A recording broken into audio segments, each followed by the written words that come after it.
Every week, Epic Games has a free game available for you to get. For this week, we have 2 flavors of games, and I'm going to go over one of them in this review. Hey, welcome to Altogether Games.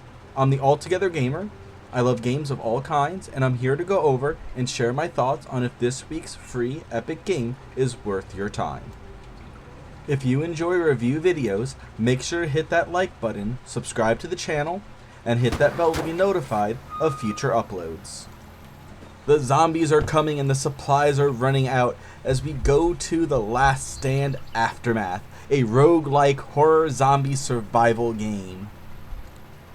The compound supplies are running low, and the virus that is making everyone into The Walking Dead has started to mutate. Those who are on their last days can volunteer to go out and look for supplies, ammunition, and medication to help the others before they turn. This is who you play as, those who are already infected. Set out to search the dead zone, tagging resources to be collected later on by others back at the base, or take it with you to make things just that much more easier to push through to the gates, all while helping to find out more about the virus and why it is mutating. The Last Stand Aftermath uses a top-down third-person view even when shooting. Buildings and other obstacles do phase out so you can see through them when needed, and anything that needs to be seen when they are not, like zombies and auto turrets, are outlined so you know they are there. The dark color palette of the world gives that apocalyptic feel that you see in a lot of other zombie media. Buildings and other objects are ran down and covered in moss, like it has been there for years, unmoved by anyone.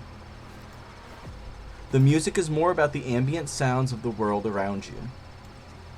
Each ranged weapon has slight variations of the sound effects, so they do not all sound alike. Even with the melee weapons, things like the frying pan gives a comedically realistic clang when hitting a zombie, while a plank of wood has a thud to it. The gameplay has you on a journey to the gate to find resources. You pick the locations you want to head to.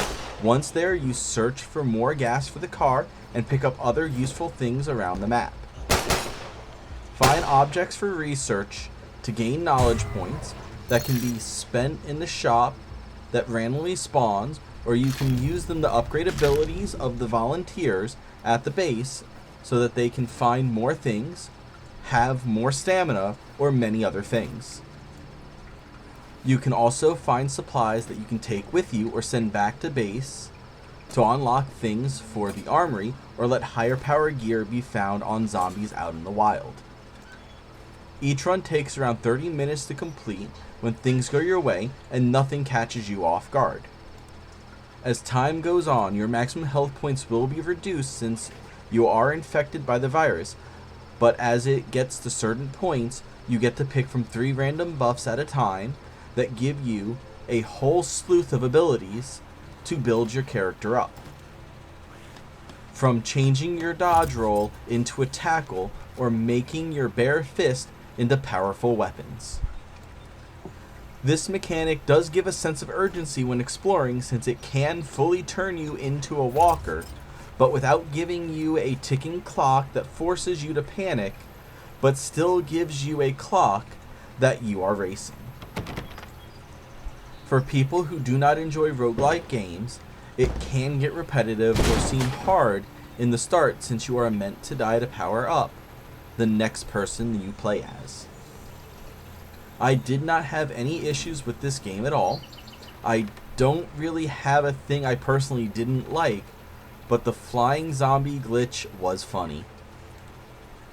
If I had to pick something, it would be the RNG style of the corruption buffs that you get over the course of the game that you need to build around, and that it did not seem like there was a way to re-roll them in the upgrade path. Also, belly bursters, although easy to deal with, can feel a little unfair. The game does a good job with keeping the character stocked up with lots of items. I liked that most of the time, ammo did not feel like it was hard to come by, and I didn't feel overwhelmed by the zombies. The exploration was rewarding, and I had played for 5 hours to capture the video for this review, and didn't even realize the time since it was flying by. Overall, The Last Stand Aftermath is a very fun roguelike game that you can get lost in for hours playing and doing multiple run-throughs. It has a good pacing and flow because you don't have a massive pressure of running fully out of supplies if you're picking everything up. I give The Last Stand Aftermath 4 more cowbells out of 5. If you did make it this far into the video, I am trying to do reviews of each game that Epic puts out for free each week. I would also like to do other free games available online, so if you have any suggestions, leave a comment down below, and a thumbs up goes a long way to helping to support this channel, along with driving me to make more videos like this one, as well as improving what I do. And don't forget to hit that subscribe button for more reviews on the next epically free game. As always, thanks for watching.